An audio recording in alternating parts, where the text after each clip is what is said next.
Um, this is a middle of the day update again. Last day of class. Woohoo! Just gotta finish writing the test and post it and read a bunch of papers still. I'm about halfway done with the papers. But anyway, as I've kind of been, lollygagging and, being a little distracted as I'm doing the work, a few things have come up, I'm noticing, at least from my perspective. Um, and this is between, because I had a student in class actually bring this up, but it was the Jordan Peterson discussion with Sam Harris. Now, because of this kid, I actually started listening to Harris's podcast, and I have my issues, at least with some of it. I'm listening to an interview with Jerry Coyne right now, and I think both of the two have yet to really look at some of their fundamental assumptions, which are going to play into this discussion. But I guess there was a discussion, and I have not listened to this yet, but I've listened to enough of Peterson and enough of Harris that I'm thinking I know why this issue has arisen, as well as some interesting commentaries on it. Um, there was an hour discussion where Peterson was on Harris's podcast, and they were meant to have, an interview where different things are going to get talked about. Because a lot of people who watch these discussions or listen, I shouldn't say watch, listen, they want to have certain questions answered. They want to get at certain fundamental, questions that they want to really address. And yet the entire hour was spent talking about the nature of truth. And a lot of people thought it was too heady, it was this or that. They thought they were both speaking past each other. And then people are really trying to figure out, too, in some of these commentaries, what the hell's going on? Like, what is this discussion about?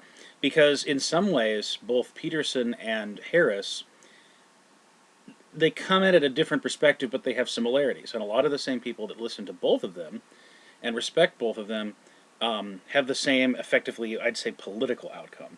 The political outcome being that typically both are not okay with liberalization run amok. They're not okay with extreme liberal perspectives that limit free speech, for example, or limit freedom of religion. And so for Peterson, this has come out in the discussion of the use of Z and the different pronouns relating to transgenderism in Canada, as well as Canada's laws that they were trying to implement. Whereas for Harris, right, this is still an ultimate aspect of what he sees as more of a kind of Western values. But they both couldn't agree on truth, and not just truth like what it is, but the nature of it, how one gets at it. And a few people have kind of posted comments where I think they get it and I think they don't get it at the same time. On the surface, a lot of what Peterson says sounds like a reworked, more academic and developed Protestantism, liberal Protestantism 2.0. And I'll explain what I mean by that in a bit. But for Harris, it's relatively clear. There is a wedge between what is factual and what is valuable. Okay, this comes from Hume. This goes all throughout much of Western thought. Right. This is where even the logical positivists, for example, who many of the new atheists, by the way, are popularizers of. They're not actually. You read most of their arguments from. They come right from Bertrand Russell. They're not new arguments, right? The who made God argument, which itself is quite frankly really stupid if you really understand of the very definition of what God is. Um, it's like saying, who caused the apple? I mean, it's a different category entirely. Like who was the apple's father? That's not a question that usually gets asked because it's literally like asking why gravity doesn't do something a certain way when it would totally violate the rules of gravity. Okay, so a lot of that comes, I think, from bad and faulty religious understandings. But Russell's not really. He was a philosopher. He was an analytical philosopher. He developed the freaking field, with Wittgenstein. So he's primarily looking at logical statements. But as I bring up this fact value split, one of the reasons the analytical side grew, one of the reasons why it developed, is specifically to follow science in its rigor. And this includes the aspect of critiquing the continental tradition. Because the continental tradition is involved with things like hermeneutics or interpretation, questions of being, okay, questions of nothingness. And so, according to the analytical side, at least when it came to logical positivism, questions of metaphysics are ultimately irrational anyway. because you can't, quote unquote, demonstrate them, or you can't do this or that. And so what analytical philosophy typically tends to do is idealize things, breaking down language and putting it into any form of like logical ordering or sequence. So certain things like tautologies, for instance, have no meaning, or they just don't convey anything, and hence they're not rational, right? So a tautology might be something like, it will either rain today or it won't. Okay, that's true regardless of the outcome. And at the same time, there's a BBC podcast on this of continental and analytical philosophers, and you can tell there's misunderstandings between both as well as animosity between both. And from my side, I'll say that analytical has a place. I mean, it has a function, it has a goal, it has a purpose, and it's not like it describes things incorrectly at times, but it doesn't get the whole picture. And the problem with Harris, I think, is Harris only sees scientific fact.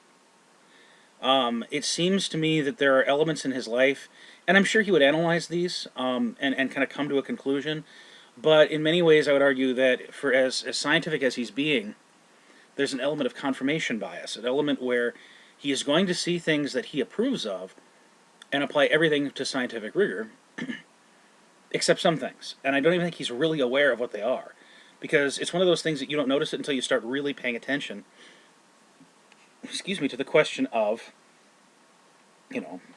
question of truth. So, for Harris, they're both kind of the same. They're both ultimately, whether he wants to admit it or not, truth and fact are effectively the same thing. And all things, as far as demonstrable truth or demonstrable fact, come down to the scientific method in some capacity. Now, Peterson doesn't do this. And the reason being, okay, if you look at liberal Protestantism, which, by the way, Russell specifically argues against in his Why I'm Not a Christian essay I assigned, when he gets at the ethics of Jesus, he's getting at the ethics of Jesus question because that's what liberal Protestants said was the most important thing in Christianity, was the ethics. So what he's getting at, or what they were getting at, is a separation. Okay, they still have this fact-value split too. You have the fact of the scientific world, and then the values that human beings place on it in regards to ethics or morals, and that's how they would argue that values indicate there's a God. Now, liberal Protestants, though, don't divide the two up in the sense of they may not overlap with each other, but they are both still relatively connected. What I mean by that is Stephen Jay Gould, for instance, when he writes Non-Overlapping Magisteria, his Rocks of Ages essay, he's a liberal Protestant. I mean, he really is. He is Kantian through and through. Religion has its realm, and it's primarily moral truth and aesthetic truth, and then you have science, which is physical truth. And Peterson is arguing that, but he's arguing it stronger, and I think he's arguing it stronger in a better way. And he says things that I've heard James White say before. I mean, it's not like these are new ideas, it's just that no one's really said them within these contexts in a way that people kind of get. So Peterson, for instance, is arguing that there are, scientific claims or truth, and there's religious truth, or at least, truth in another sense, like a capital T truth. And so from Peterson, different methods can give you different perspectives on truth. It's not to say, for instance, that, I can religiously determine that gravity is not this equation, it's this equation. No, that's not proper to it. What Peterson's getting at is actually a very ancient idea. The idea that when you study a certain thing, how you study it is determined by the thing itself. Okay, and science implicitly understands this, but most people haven't really thought about it because they don't typically learn philosophy of science anymore. And philosophers of science, I think, have just kind of seem to have neglected this. If I want to look at the specific gravity of something, let's say I want to look at the specific gravity of a rock, do I chemically analyze it or do I put it on a scale? I put it on a scale. I'm going to measure it according to the physical constraints because I'm looking at the physics of it, how the material itself behaves in physical environments. I'm not caring at the moment about its chemistry. Okay? You study the thing you study the object in question according to how you would go about studying it. So different things require different methods or different ways of approaching it, right? I mean, let's be frank, cosmology, mathematics, it's primarily mathematics. Okay, it's mathematical formulas, and you want to talk about moving things to fit within something? Good Lord, that's what that does. Okay, it has a totally different it has a totally different standard in that regard, right? I mean, even physics does. I mean, this is why you talk about hard science and soft science. Why soft science? They can't get mathematically rigorous. Which, by the way, mathematical rigor is nice. It lets you get more precise, but precision does not mean accuracy. Okay, this is again something that you really would learn in basic science, right? If I were to throw darts at a dartboard, okay, and I got like one in the center, one a little bit off, and then like one way away, right? I couldn't really call that precise or accurate. But even if I clump all three of my darts and they're outside of the circle, I'm precise, but I'm not accurate. And you need the idea is to have both. And the scientific method is intended to hopefully through testing get both of those together as much as you can. But be that as it may, when Peterson's talking about this, let's talk about how frankly crazy some of the suggestions are, um, in this regard, right? That's what Peterson is saying. He's simply saying that religion, as well as philosophy, and I think he's predominantly talking about Western philosophy, but he's really talking about like archetypes in general, like these stories that human beings tell, have a place in terms of cultural, moral, and ethics. And his argument has been, okay, this is one of his arguments for theism, broadly speaking, is if you are to eliminate that, if you take it out of the equation, if you take out this concept of truth and meaning from another perspective than just science, you can pretend that you have ethics. You can pretend that you have concepts of human nature. You can pretend that you have ideas like human rights. You are fooling yourself, and you've removed the foundation upon which your whole system was based. Or, as James White says, stop borrowing from my worldview. Okay, because that's it. There's no other grounding for it. Once it's gone, it just topples. It's a house of cards. That's his point. He's not saying that because it's useful, it's true, in the sense of fact. Okay? He's saying even your fact is based upon the usefulness of this. And once it's gone, it's gone. Okay? The same thing applies when it comes down to religion, right? So people, when they talk about religion or theology, say, I've heard people say, you can't debate it, you can't have discussions about it. That's bullshit. Yes, you can. And one of the reasons you can is because in theology, certain things are granted to have the conversation. Okay, the same thing is true in science, right? I do not see two chemists getting into a fist fight because they're having a debate about the reality of numbers. Okay, they don't. They take it for granted that these numbers are practical. These are axioms that you often have at the beginning of a study. You know, it's nonsense. You got to actually understand that. You can have discussions once certain things are granted. This is precisely why, if I'm not talking to a Christian, why am I going to quote the Bible to them? They don't hold it as any real regard, right? That's not how I communicate with them. But of course, if it's agreed upon, like, oh, we're both Christians, okay, we can play inside baseball at that point, and that's how this is done, right? I mean, I would not take my rules for baseball and my love of baseball and go to somebody else and just start talking to them about the RBI numbers for Babe Ruth, right? If I'm going to a barbershop and the guy cares nothing about this, he thinks that basketball is the most important thing, or he could care less about sports. Am I going to get him over to my side of liking baseball by doing that? No. Does it invalidate what I know about baseball? No. Does it prevent me from having a debate with him about baseball? Only insofar as he's not going to grant me that. So I have to have a different conversation, right? So most conversations between people are not dependent upon what you can demonstrate. I hate to tell you that, they're not. Okay? So much is taken for granted about how the human mind works, about how groups work, about how science works, about how anything works. You are part of a group. And I've said this before. I can disagree with the Higgs boson experiment, but I'm not going to pull a cyclotron out of my pants and just do the experiment. I don't have the mathematical rigor, I don't have the money, I don't have the time, so I have to take certain things on faith. Okay, and that's faith in a method and faith in a system that's going to fix it.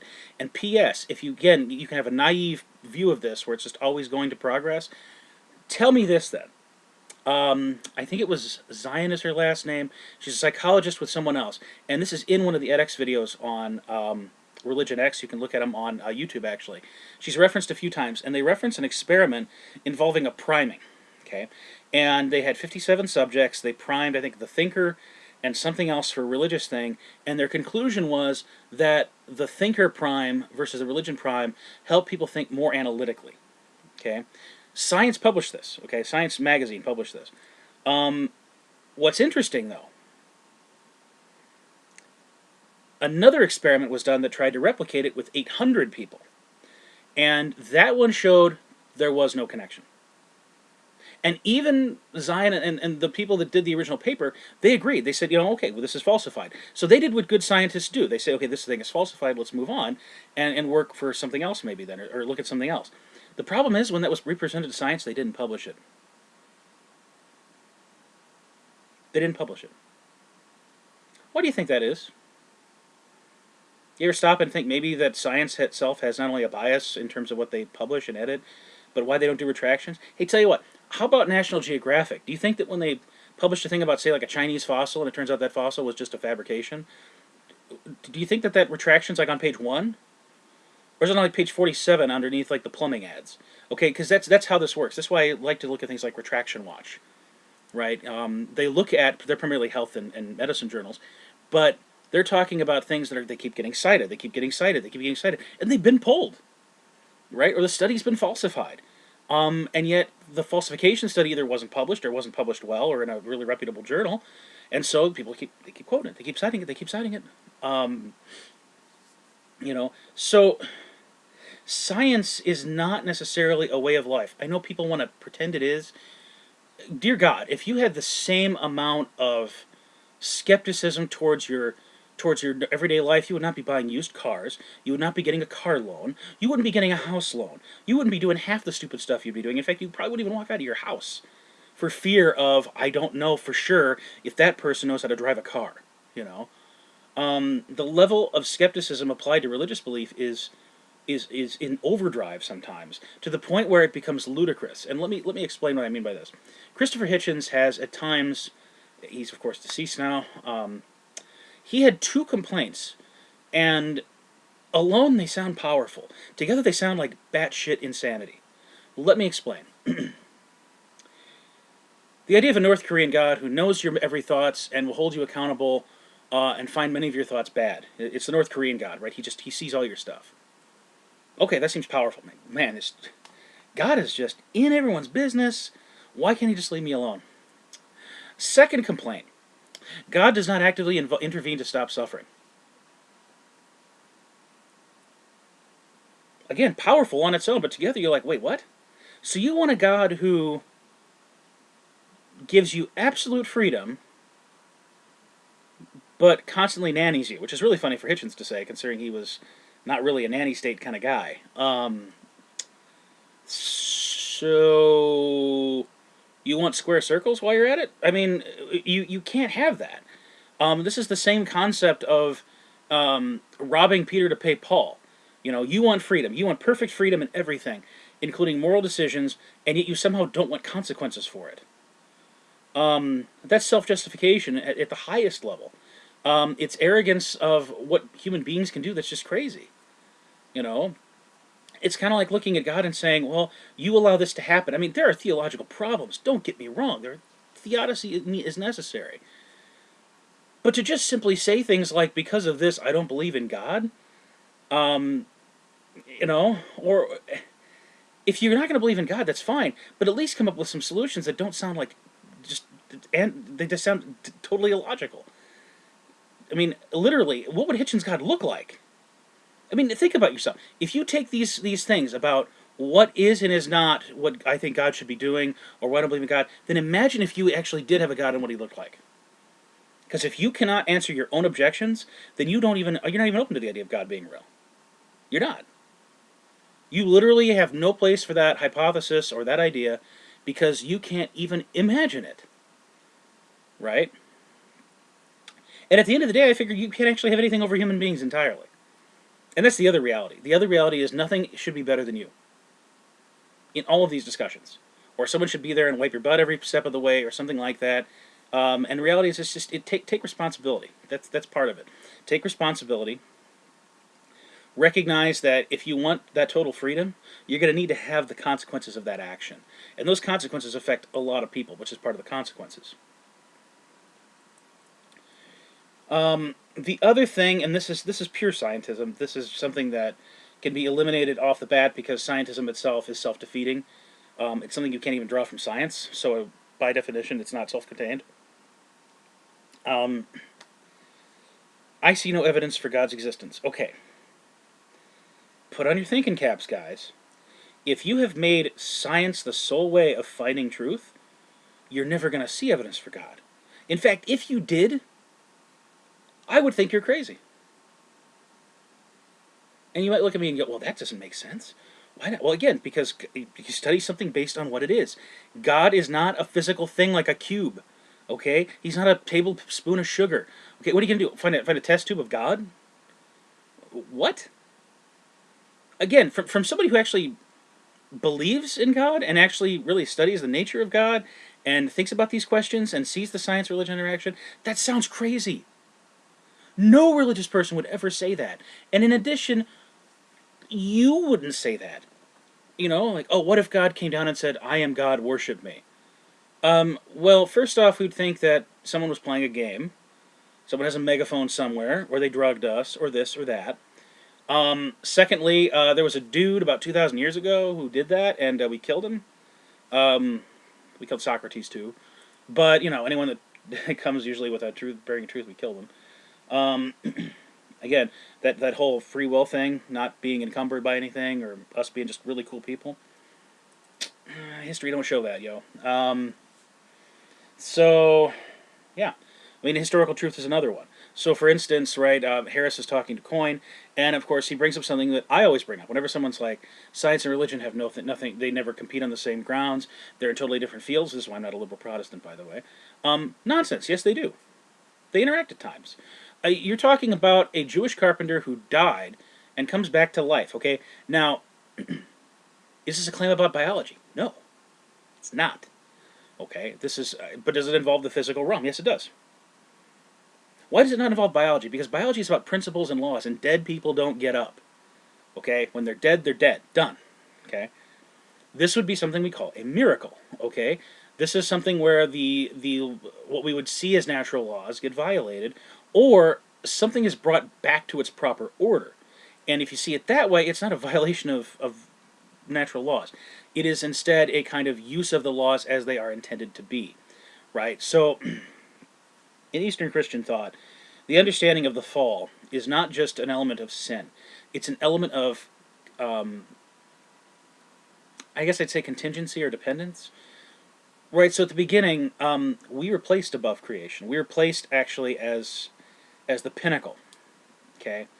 And yet, the only thing we were dependent upon was God. Right? I didn't have to eat to survive. I would eat because I'd want to, and because I could glorify God in the act of eating. It's a gift for me. It's a gift from God. I mean, my existence is too. But I can then, glorify God through that. I mean, the whole universe was supposed to effectively be sacramental, was effectively supposed to connect everyone to God.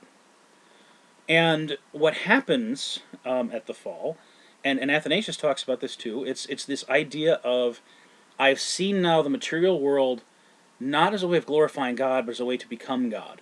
This is exactly what the serpent tells Adam and Eve, right? And on the surface, the basic level reading of that text, he's not wrong. He's actually right, and God admits that later on in the story. Like, they have become like one of us, knowing good and evil. But what's fascinating about the story is, now what? We're bound. We are bound by necessity, as opposed to before when we weren't. And that element then allows something else. It allows for certain elements of the natural order, as we understand it, to act in a different mode. Okay, so now, yeah, we experience death. Death's a part of life. It's everything happens. Even Jesus doesn't get out of it. Right? God doesn't get out of dying. Um, but death's use now, it's changed. So it's not even so much that death is ignored. It's that death is effectively is the penalty. But it is now seen as the use for returning back to the way things were supposed to be. And so this is why the idea of the resurrection body that Paul talks about is the way it is. Okay, This is why Jesus can appear in a room. He can go through a wall. He can just appear. He still eats fish. Okay, so he's apparently able to go through walls, but he still eats fish. Um, you know, or if you talk about the human nature of Jesus and you're talking about walking on the water. Okay, I mean he's human. Okay, so by definition, human beings have height, length, dimension, etc. They have mass. Mass has weight. Last I checked, things with weight like a human beings do not float on water. Okay, but he did. So now the question is going to be, if I were to go back in time, right? I'm not going to say history because that's a separate field of study. But if I get Doc Brown's time machine and I do a hot minute back over there, what am I going to see? And can I measure that? And if I see something that is unique to history, right, like say a miracle, can I make that into a natural law? No, I can't. I can't do that inference. Okay, because after all, what is a natural law? What is anything in science? It's an induction. You've gone from a specific event to inducing a natural law. And you have to induce a natural law because science is a human endeavor to understand. Once one understands something, they control it. This is why you're not going to be able to do that with God. And any attempt even to see mind in the universe is cut down pretty quickly because people, oh, that's not science. That doesn't mean it's not true. Okay, and that's part of the problem, right? You talk to any form of forensic scientist, they see mind all the time.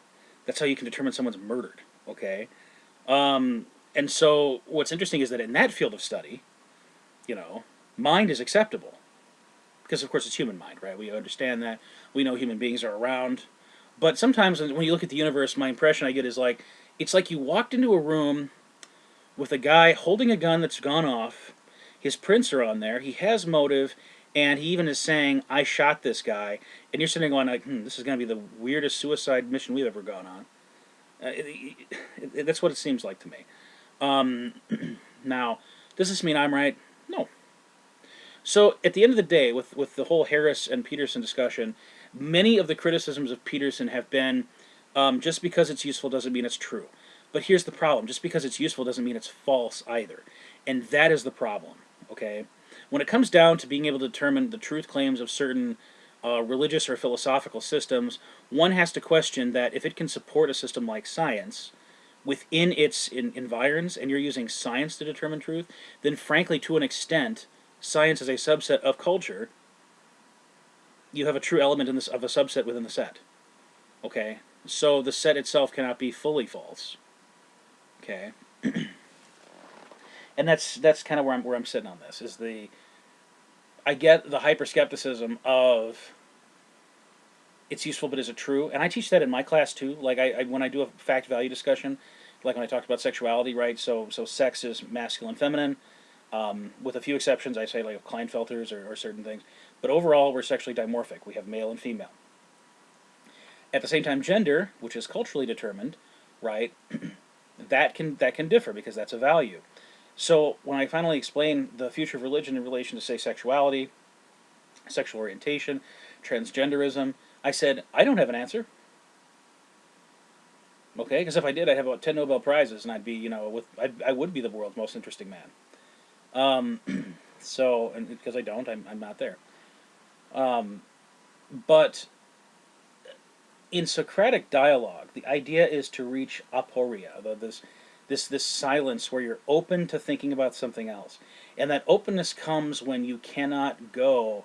In many ways, you can't define something, but you also can't go from the particular to the universal, right? So whenever Plato has a Socratic dialogue where Socrates is talking to someone, like say Euthyphro, and questions are asked like, "You seem brave.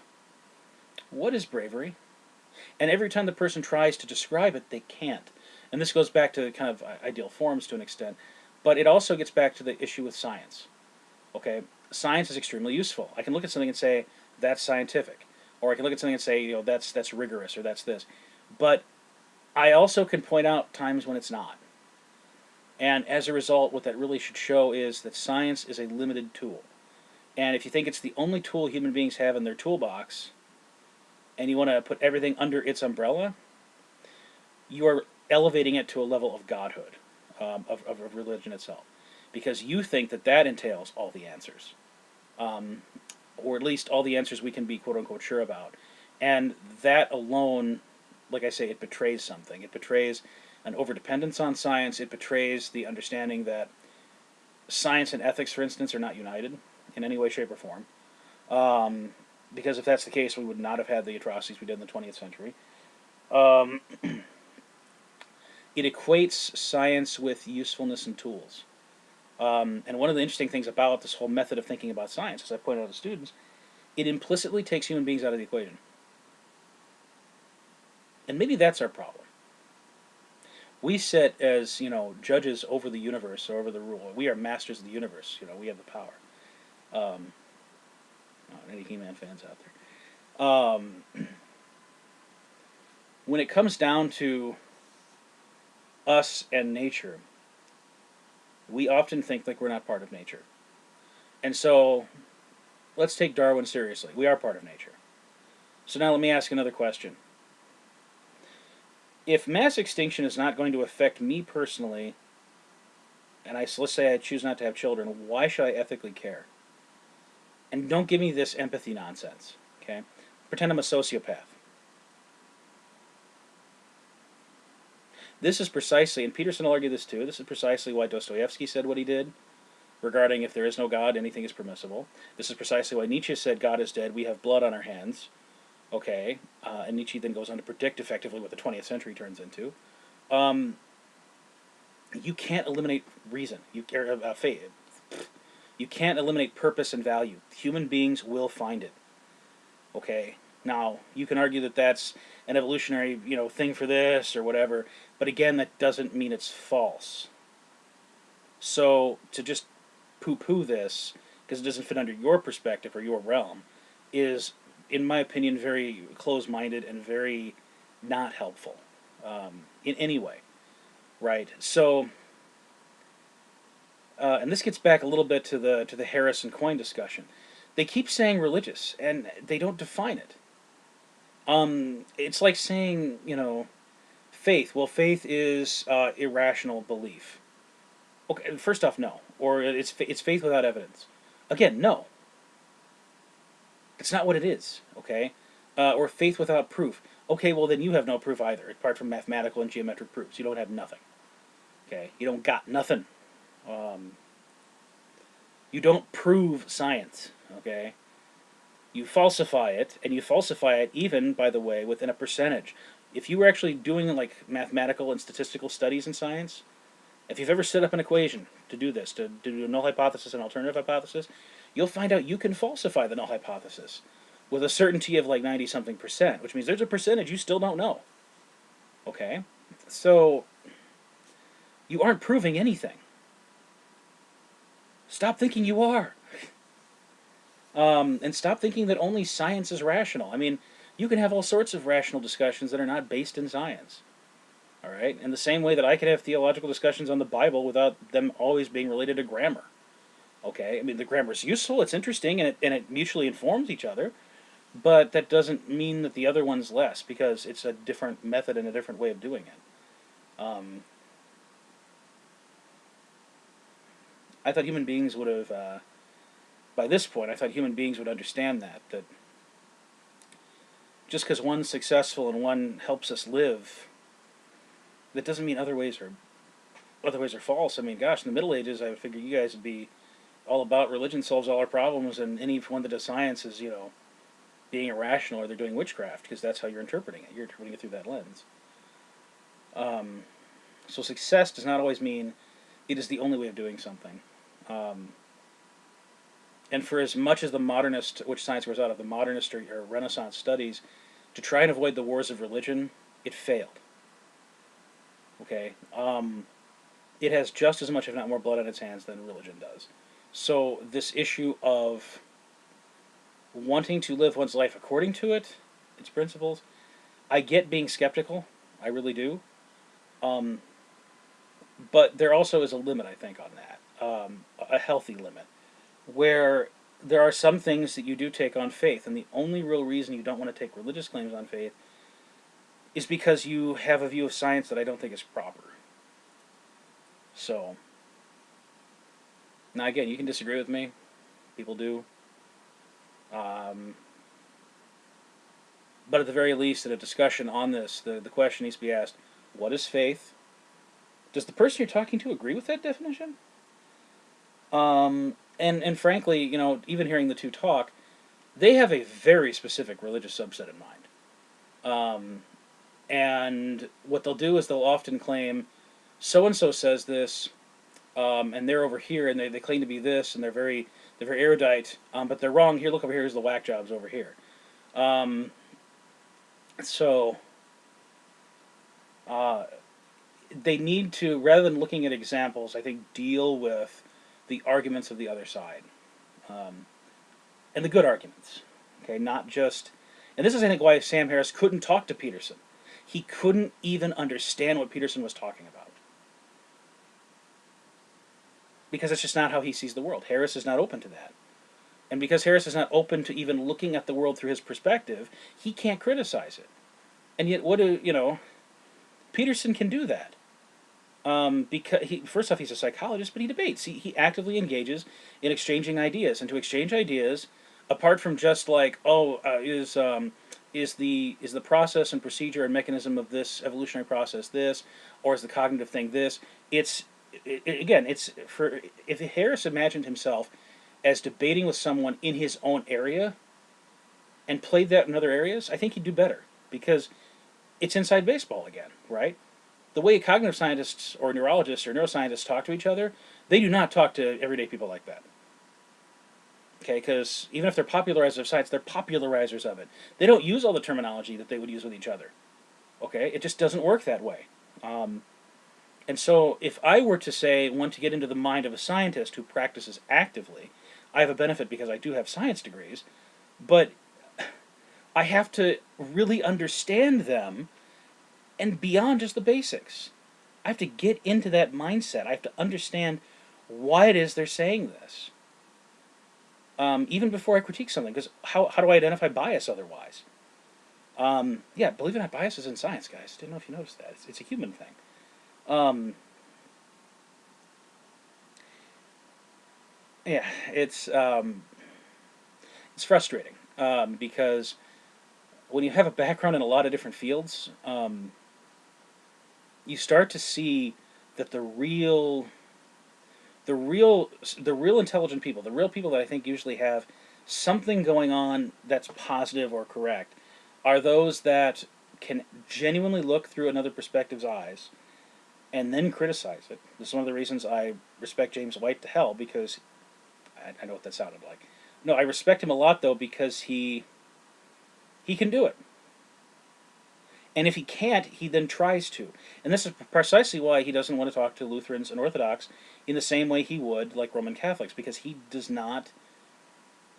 He even recognizes, especially with Orthodoxy, it's very difficult to get into the mindset. So I mean, he just doesn't want to touch it. Um, you know. And Peterson, I think, is one of those people who can do that. So that's one. If they can get in someone else's shoes, that's one. The other one, it's very easy to tear something down. It's extremely easy to be a skeptic. But a skeptic is going to come at the end of the day and realize that they have torn down everything, including, in some ways, if they're really consistent, the meaning in their life, right? They have to make up meaning somehow, and they're not going to. This is why I say they don't apply it to everything. They apply it to things that they simply don't want to accept, and that's fine. Okay, you're welcome to do that. But to say, for instance, like, am I a skeptic of Hindu claims? Yeah, but I can at least try and understand why they're saying what they are. And I can also respect that if I'm debating someone or sharing an idea with someone and I'm tearing their system down, a really intelligent person can defend it. And that's the reason. That's, for example, why St. Cyril of Alexandria, he was a real jerk. I mean, he was a, he's still a saint. I gotta respect him on that. But it wasn't for behavior. He was a saint because the man could take the claims of Nestorius and defend against it. Athanasius, same way. Okay, it takes a child to tear something down. It takes a real developed intellect and moral character to defend something, even in the face of that. Okay, because otherwise you just become cynical. You tear everything down, and like I point out in class, love the movie Deadpool, but end of culture. Nothing is sacred anymore. And the fact that everyone likes Deadpool, and then and wants more, and then goes home and pretends that they have meaning somewhere, um, not really. See, I think I laugh at it for different reasons. Um, I can laugh at it and still recognize what it represents. Um, as as I said in class, you talk about polarization. This last election was one of the most polarizing in history, except for maybe the one right before the Civil War. You have our own culture that is in shambles and tatters. You see the divide between, on the right wing, the more libertarian, or the idea of liberty, the freedom too of an individual, and then you see on the left, Marxism and socialism, right? The emphasis of the group, the greater good, if you will, more utilitarian over here, whereas more deontological over here. And yet you see every one of these things has been polarized. So as much as you want to defend for or against a certain group, nonetheless you run into a very severe wall of, if you can't understand why, if you cannot appreciate why this is here, why these divides are here, um, you're just whistling in the dark. You're not doing anything. And beyond that, you have to then figure out where you fit in this.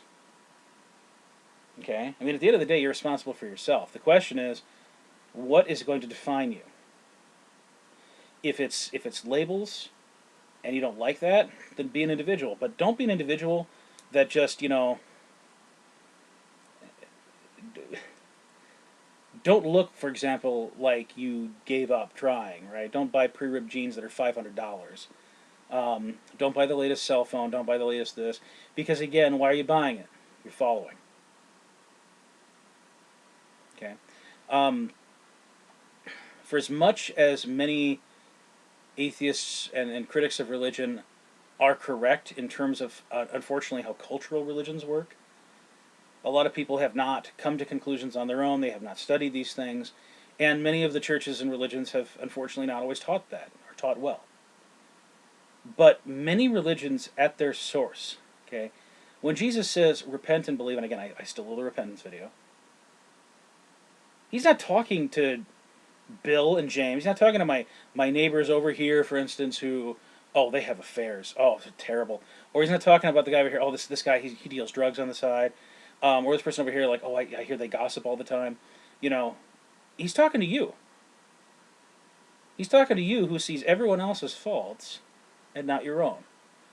At the end of the day, it's not the issue of, especially in Christianity, is the church important? Of course the church is important. But do I blindly follow what the church teaches? No. Even a layperson is supposed to hold a bishop accountable for heresy. Okay, so it's not like I'm just supposed to be here going, duh, I accept everything.